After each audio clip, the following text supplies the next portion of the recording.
มาแล้วกระเจได้ใช่กระแจอยู่น้ำน้องกระเจก็อยู่น้ำเราบ่อยู่น้ำน้องนี่อยู่น้ำเจ้าแต่ว่าเขาใช้นั่น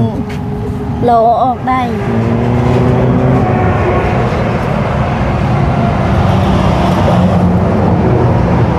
อันนี้ทางเพิ่นตะดนนะบ่นี่นะน้ำห่อนแดดเลยกระเต่าจังมือนั้นเอาบนคงมาถ่ายคลิปน้องให้เราให้แล้วจับมาพอได้ตบยังเดี๋ยวไปจะมีแต่ว่าอ้ายไปเบียกต่อกันเด้อบัดนี้เด้อได้เดี๋ยวอ้ายเฮ็ดเองไปสบายดีเด้อสบายดีขอบใจหลายๆมาขอไม้นะ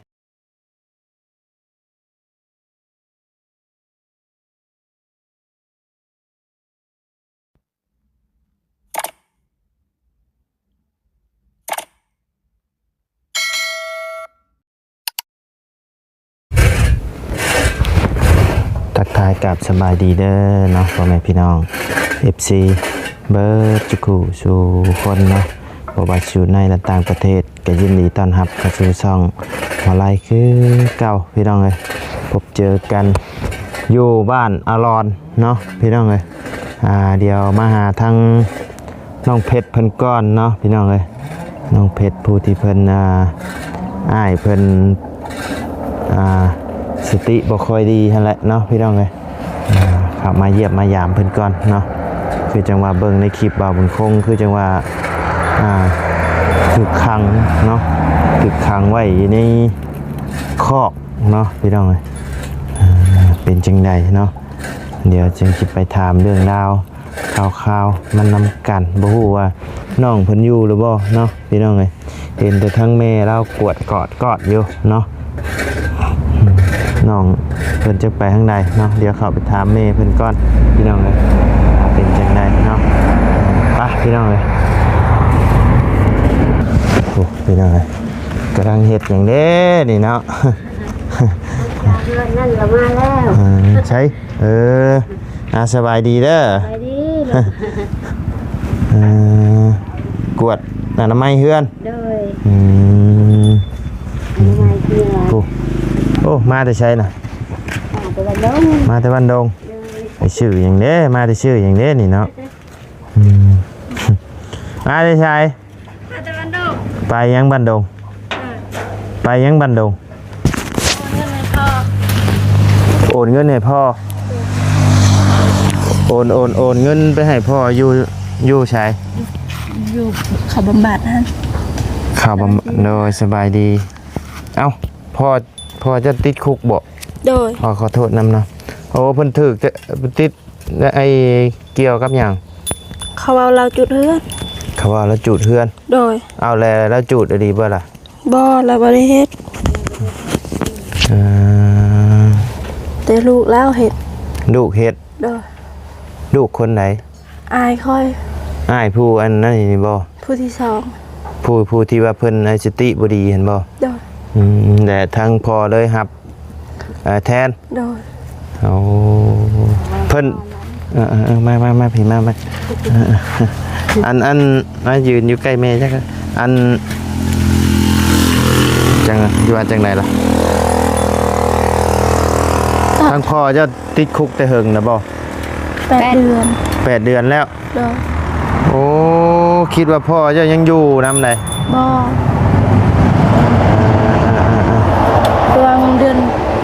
เดือน12เดือน12ได้ออกเนาะ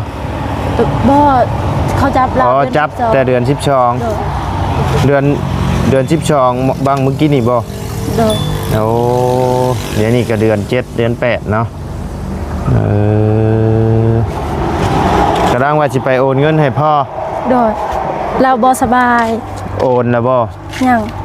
ยังบ่ได้ฮอดบันดงยังบ่ทันฮอดบันดง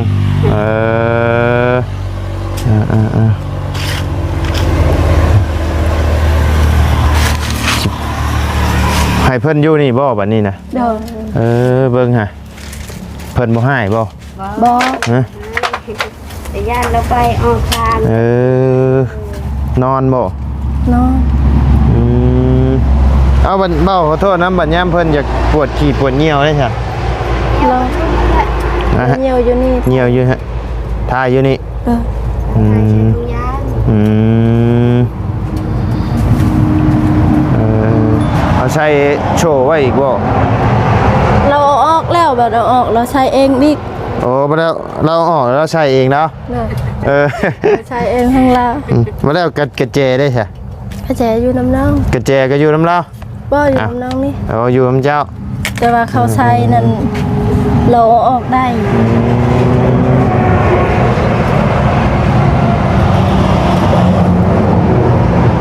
อันนี้ทางเพิ่นตะดนนะบ่นี่นะ สีมือนี่ 4 มื้อเลย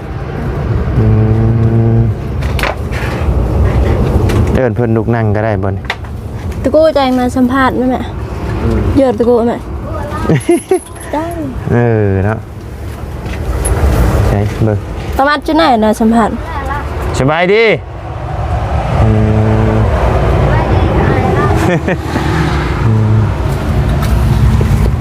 กินข้าวแล้วบ่กินแล้วโอ้ยเนาะพี่น้องไงมาเมื่อนั้นยังเอาขนมให้กินอยู่ยังเบ้าน้ำอยู่พี่น้องเลยมามื่อนี้บันทึกโชว์เลย บริเหตุประตูให้เราเลย บริเหตุประตูเลยบ่ เรา อัน นี้มัน ตอนเอาเพิ่นเข้าไปอยู่เพิ่นก็บ่ได้ขัดขืนหยังบ่ ก็ เข้าไปอยู่เลย เราเขาเอง แล้วเข้าเองนะบอกให้เราเข้าแล้วก็เข้าเลยยันเนี่ยยันเราหนักหยอกรถใหญ่ไปตาม โอ้ยันรถต่ำเนาะ เราหยอกรถใหญ่เราก็ยกผู้สาวเราเป็นผู้สาวเรายก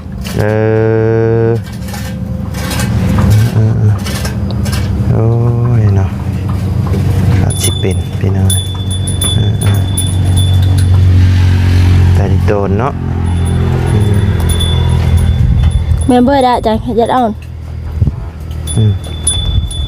กินข้าวอยู่บ่ว่านี่เลย กินมีไอ้บาบุญคงเอาให้ ต้มให้เพื่อนนะบ่ เด้อต้มน้ำแล้วกินหอยน้ำ เบิดแล้วบ่มี หมด เพื่อนกินแต่เช้านี่เพื่อนกินนะบ่แต่เช้ามันอ๋อ เรากินแล้วครับ บ่ไปเฮ็ดประตูให้เพื่อนเลยติ บ่ยันเราออกแล้วยันเราบ่เขา ยันน่ะออกยันน่ะบ่เข้า เด้อ โอ้ยเนาะพี่น้องคนจุบเจือจางเป็นนะ เราจบปอสิเข้ามอ บ่เราเฮียนสูงบ่นี่ เด้อ กำลังสิเฮียนมอติ เด้อแต่น้องบ่มีตอนนั้นน้องยังน้อยพอน้องบ่มีเงินสิส่งเราเรียนแล้วเราก็ออกไปเรียนแล้ว โดย หาเฮ็ดเวียกแถวบ้านรับจ้างจีนแล้วเป็นแนวนี้ เจ้าเลยจะเฮียนเนาะใช่จ้ะ บ่ได้เรียน เจ้าบ่ได้เฮียน แต่อ้ายผู้นี้เฮียนเนาะ โดย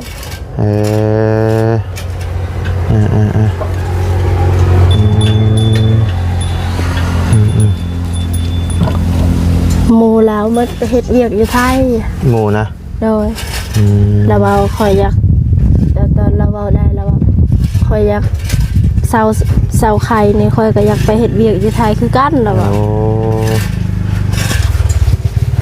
แต่ว่าบอกไปหันไปนี่ก็ง่ายอยู่เนาะแบบคันว่ามีเงินมีหยังเอาไปบำบัดเอาไปศูนย์บำบัดอยู่รักษาหกอีหยังให้กินกินยาจักว่าเศร้าจังเนาะ จักบ่มีเงินแน่นอน ซื้อยามากินคือคนในบ้านเมียอ้ายกับเป็นนั่นนี่แหละเวลาเมามานี่ถอดเฉื่อย่างคิดว่าสิบ่เป็นคนดีนะแต่ว่าสุดท้ายดีแม่หาชื่อยานั่นยานี่ให้กินทุกชิ้นทุกอย่างก็จนเช่า นี่เราเป็นอันนี้3 ปีนี่แล้ว 3 ปีแล้ว ยังบ่เช่า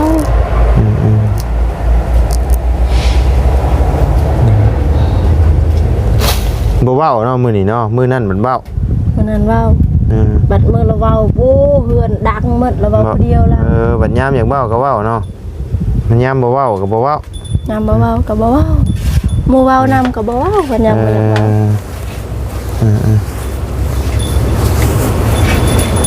ถามแล้วกินมีบ่กินบ่ แม่ ต้ จ้าม บ่ มี จังกินแล้ว ยิ้มแล้วกินขนมบ่ ไก่บ่จ้ากะ กินเราเชียงขนมให้เอาขนมให้เรากันพี่น้องกัน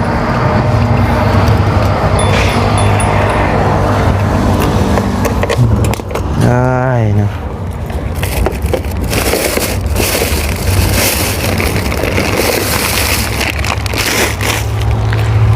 โมเมนต์ขนมครับปีโป้ เอาหายแล้วนะ ขอบใจหลาย หน่อยแกะนะ ๆแม่จังเอ้ย กินอยู่บ่ เอา แบบ ล่ะ นี้ ขอบใจเอามันไปแม่เอาขอบใจล่ะ แกะให้เราก็ได้แกะให้ ให้เราเท่าละน้อยเนาะ ละเอาให้ลายเราลิ้น อันนี้เอาให้เรากินเท่าละหน่อย น่ะ นะโอเคมื้อนั้นโอเค มือนั่นโอเคเนาะมือนี่บ่ว้าวน้ำมือ อย่าบ่เว้านำ เอ้ย เอาไปแล้ว เอาไว้ให้เรากินยามเพิ่นบ่เว้าก็บ่เว้าเนาะ ยำ มันระวังเวลาอากาศไม่ได้เข้า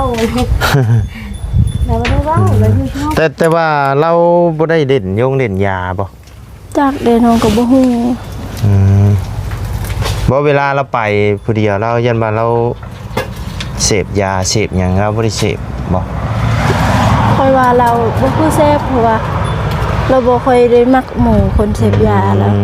เราสิอยู่ผู้เดียวตลอดตอนนั้น โอ้ ตอนเรายังบ่ได้เป็นนั้น บ่ ไปรับจ้างจีนเป็นเดือน แต่ว่าเป็นเดือนก็บ่ได้ยุ่งเกี่ยวนำหมู่ที่เสพยาหั่นน่ะสิไปมีแต่กับผู้หญิงมันไปผู้หญิงแบบรุ่นแม่นั่น ไปแบบสไตล์ผู้หญิงเนาะ โดย ไปนำผู้หญิง ปวดแล้วมันแต่ว่าเขาไม่ได้กินยาดอกมันไม่ได้ติดยา ไปตรวจเบิ่งแล้วเนาะ เราไม่ให้ บางคนก็ว่าเรากินยาเพราะว่า เนาะ สมัยนี้มันยาหลายอัน แม่นก็ยันแบบว่าเกี่ยวกับผืดกับยานะ ยาก็ยังเขามันไม่ได้ชู ยายังก็บ่ได้สูบบ่ บ่ โอ้ฮอนแดดเนาะเสียเดียวมานั่งอยู่พี่ก็ได้มาเดี๋ยวถามเรื่องดาวข่าวทางน้องเพิ่นก่อนจังหน่อยหนึงพี่น้องเอ้ยเนาะเป็นจังไดสาเหตุหยังพอคือได้ติดคุกเนาะใช่เบิ่งอยู่แจ้งอยู่บ่ จังว่า หามุมกัน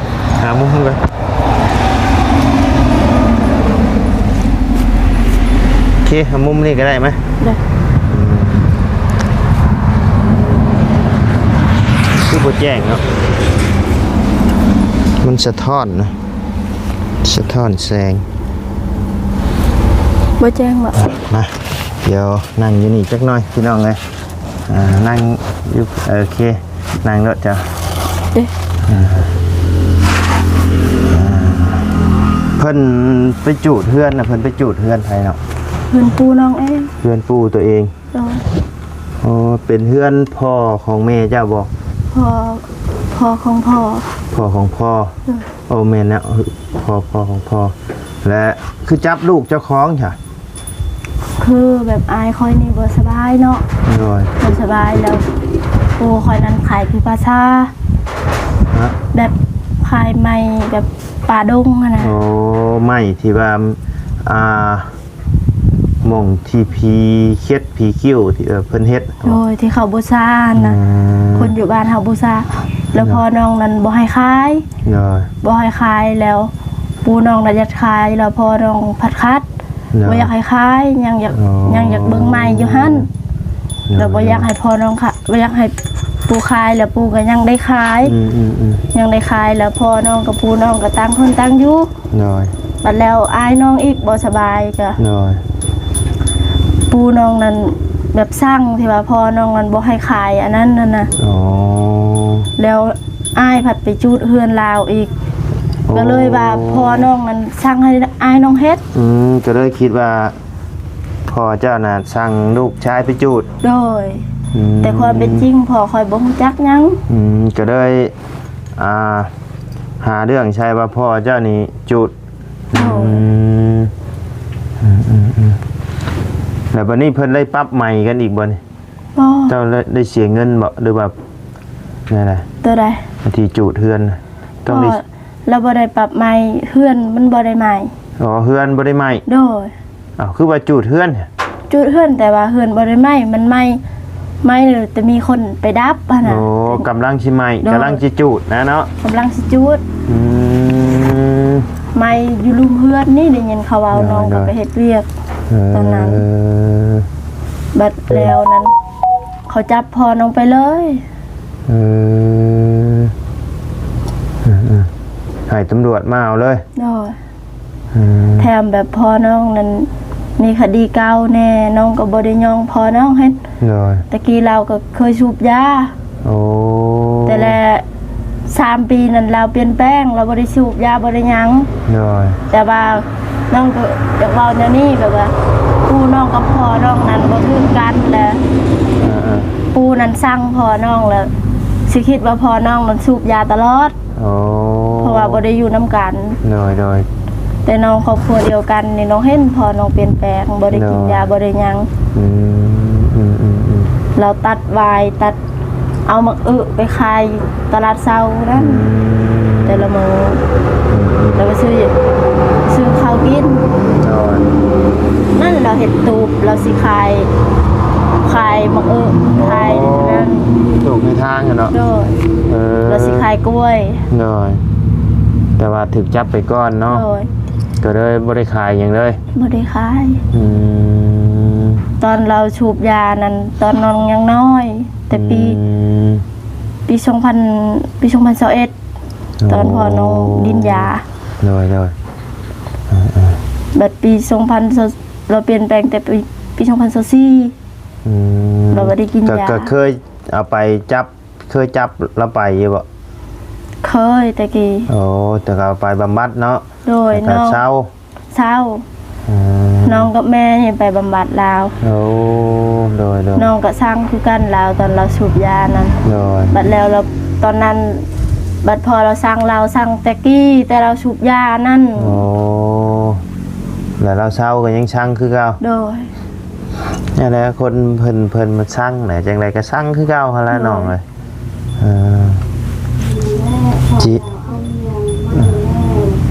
สิเฮ็ดดีจำใดกะสร้างคือเก่าแล้วคนบ้านเดียวกันอยู่บ้านเดียวกันนี่บ่อยู่บ้านเดียวกัน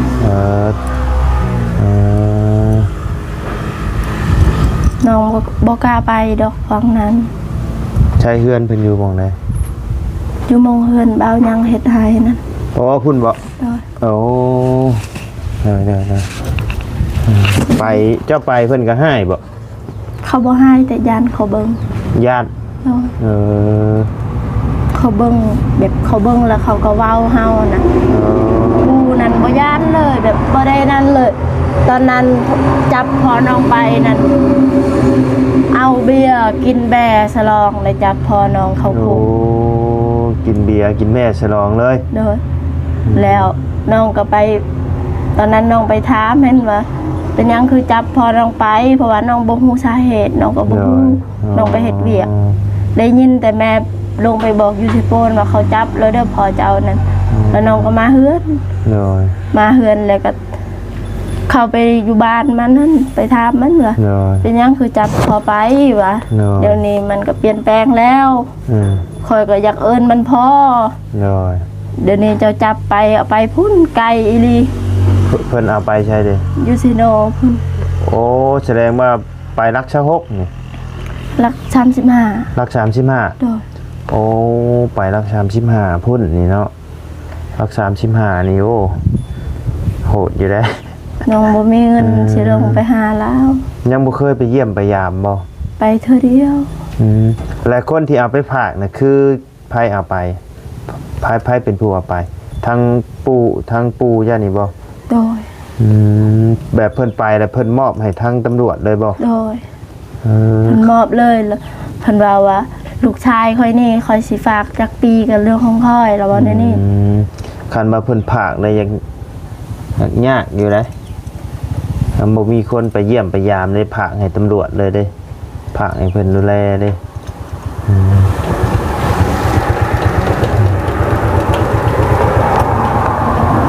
สิลงไป คันว่าเข้าบำบัดอยากให้เพิ่นเช่าน่ะไปรักษา6นี่ก็ได้ เนาะรักสงบก็ใกล้คือเก่า ไกลอยู่เซโนนั่นแหละรัก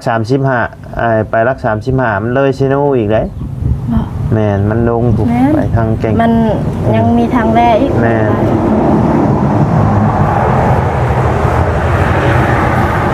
ตอนน้องไปถามว่าเป็นยังคือจับพอน้องไปเมียปลายเรากับลูกเรานั้นด่าน้อง อืม ด่าสารพัดสารเพ อืม ว่าชมน้ำหน้าเขาจับพอเจ้านั้น พอเจ้าเรากินยาชุบยา โอ้เนาะ น้องมีแต่ให้ตอนนั้นยินเขาเว้าใส่พอแต่น้องแพงพอน้องเราเปลี่ยนแปลงแล้ว แต่น้อยจนใหญ่ เนาะ บ่เคยเห็นพอเป็นคนดีบัดแล้วพอเป็นคนดีแล้วเขายังสิจับมันนะ ยังจับอีกเนาะ ก็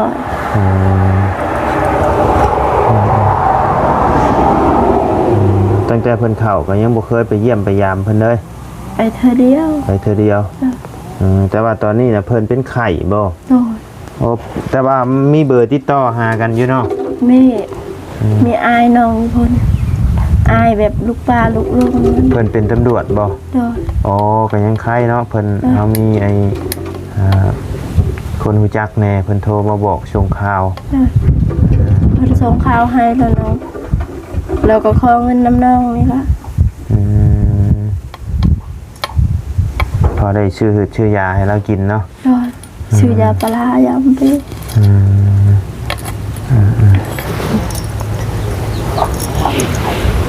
นั่นแหละเขาเอามีคนมีเอ้ยน้องมาเยี่ยมอยู่นี่แล้วว่าพ่อก็ติดคุกอายก็ติดคุก พอกันนั่นเนาะอ้ายก็เป็นแน่นี่แต่ยังเหลืออ้ายอีกคนหนึ่งบ่ที่ว่าซอยเฮ็ดเบี้ยเฮ็ดงานน่ะตอนนี้เพิ่นไปเฮ็ดเบี้ยบ่ มันไปเห็นไหม แม่นบ่ผู้ขี่รถขึ้นมาเมื่อกี้ เด้ นี่ อ เห็นแล้วเตรียมไปเบียดไปงานนะพี่น้องเอาจังใดก็สู้ๆนี่แหละเนาะเดี๋ยวอีหยังมันก็สิผ่านไปด้วยได้ด้วยดีเนาะพี่น้องเอ้ย เดี๋ยวมันผ่านไปตามเวลา น้อยสู้ๆกันละเฮ็ดได้ซะมันบ่มีภัยอยากให้เกิดดอกพี่น้องเอ้ยแต่ว่าในเมื่อมันเกิดแล้วเฮาก็ต้องยอมรับความจริงให้ได้นั่นแหละ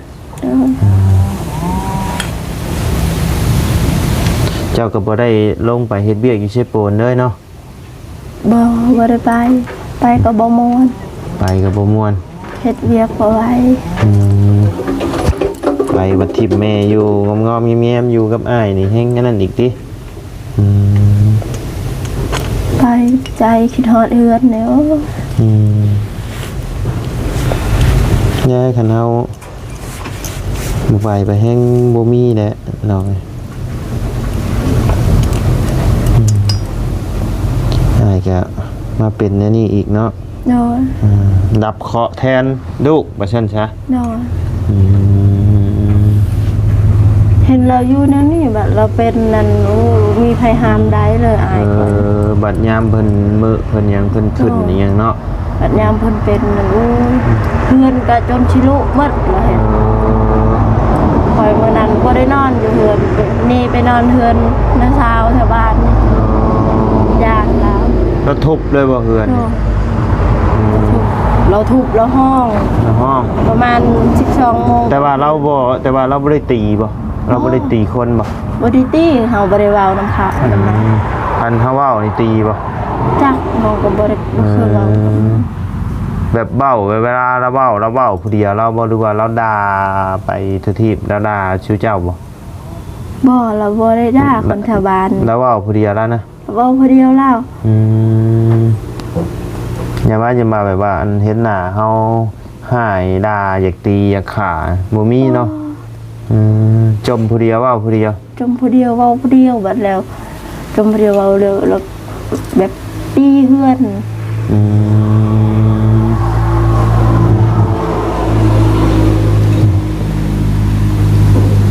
นั่นแหละเรามื้อนั้นเราเป็นนักแล้วเราไปจูดเฮือนนั่น อันก้อนที่สิค้างเพิ่นนี่กับเพิ่นแล้วเพิ่นก็เป็นบ่ เป็น ก็เลยค้าง มันอันนั้นมันโบกมือใส่รถ10ล้อ โบกมือสิรถ10ล้อ ด้วยแล้วรถ10ล้อก็จอด รถ มันอยู่ 10ล้อ กลางทางเลย โอ้ ไปบ่ได้ ยืนอยู่กลางทางเลย รถเต็มแถวทางนี่ไปบ่ได้มันอยู่บนกลาง ยืนอยู่กลางเลยรถจอดให้เด้อบัดนี้ ดูรถจอดย่านมาเทื่อนึงรถตามมัน โอ้รถเคยต่ำบน ดู12โมงกลางคืนคือว่า2โมงมันนี่น้องก็ไปจื้อแน่ตามรวนนั่นคนอยู่บ้านน้องได้ยินแต่ว่าเขาคิดว่าจักชัดบ่รถตามกลางคืนเขาก็อยากนอนแล้ว ก็เลยหยุดย่านรถชนรถหยังก็เลยให้เพิ่นเข้าไปอยู่หันช้าเนาะขังเพิ่นไว้พี่น้อง ขังมันไว้ ใครจะดอกเพิ่นอันก็ฟังอยู่เพิ่นบ่ได้ขัดขืนหยังไผจะเฮ็ดไอ้นี่ให้ เอ้ยน้องเรามาเฮ็ดซอย ไอ้น้องมาเฮ็ดช่วย เงินสังกะสียังติดหนี้มาเบาบนคม โอ้ยิงติดหนี้บ่าวบุญคงบ่นี่นะ โดย บ่าวบุญคงชื่อมาให้ก่อน โดยติดหนี้เงินลาว800,000 8แสน โดย อ๋อ ซื้อสังกะสี นี่บ่ใช่ไหมนี่บ่สังกะสีไอเฮ็ดไอ้นี่บ่ โดย เออทางเล็กตะปอกตะปูแล้วเนาะ โดย นี่พี่น้องยืมเงินบ่าวบุญคงก่อน โดย ยืมเงินบ่าวบุญคง อัน ชื่ นี้ อ ตัดมาแต่ป้าบ่ได้ซื้อแต่สังกะสี แต่ก็ซื้อน้ำซื้อในผู้เพิ่นมาเฮ็ดช่อยแล้วเนาะ โดยซื้ออันนั้นชื่อป้าบ่ป้ากินมื้อนั้นโมมาซอยแล้วแบบเขาเฮ็ดเวียกเมื่อย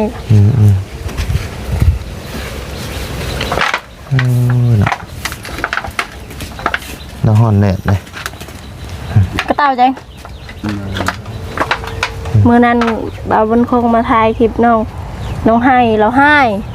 แล้วให้จ้ะนะ เด้อเราให้ยัง เราบ่ให้ เด้อ บ่ให้แล้วจะเป็นในนี่เนาะน้องก็อีคิดอีโตนนั่นแหละจักยามใดอ้ายสิดีสิเศร้า แต่ว่าให้เฮ็ดยังอายบ่ยังบ่ได้ตายหรอกว่านี่บัดบ่าวบนคงเมื่อหั่น บ่มันบ่ตายกะซ้ำตายทั้งเป็นนะเนาะก็คิดหลายพี่น้องเอ้ย จักสิซื้อข้าวกินจักสิให้ขนมมัน ยันมันจ้อยอยู่นี่ บ่มีกินคันนี้ ปิดไว้ให้เพิ่นนะยามมื้อคืนเพิ่นกลางเองบ่ม่งนี่ โดยมันกลางเองนาบาวบนโค้งแล้ว บ่าวเพิ่นโคงเอามาให้ โดย ยุงได้นะคันบ่อยากกลางมุ้งก็ซื้อยาจูดยุงมาจูดปะให้เพิ่นอยู่นี่ก็ได้ โดย คะแนนมีเอากระไพให้เพิ่นนะ โดย โอ้ยเนาะพี่น้อง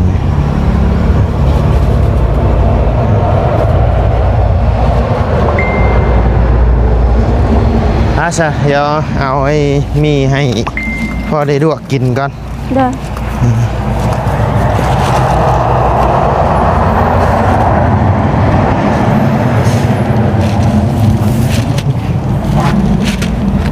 อันยังสิไปต่อบ่ แม่นยังสิไปต่ออยู่สิดงเชโปนไปเยี่ยมยามผู้ตู้ปืนแก๊ปก่อน เคยเห็นเราอยู่บ่ เห็นพอลงเห็นพอลง เห็นข่าวลง เด้อ เห็นแพ้ลง เห็นอายนี่แหละลง ผู้ตู้ปืนแก๊ปแล้ว เมียเรามีแต่ผู้งามเนาะ เดี๋ยว เอาดูเลย เอาออกเลยสิแบ่งมีให้ไปตบ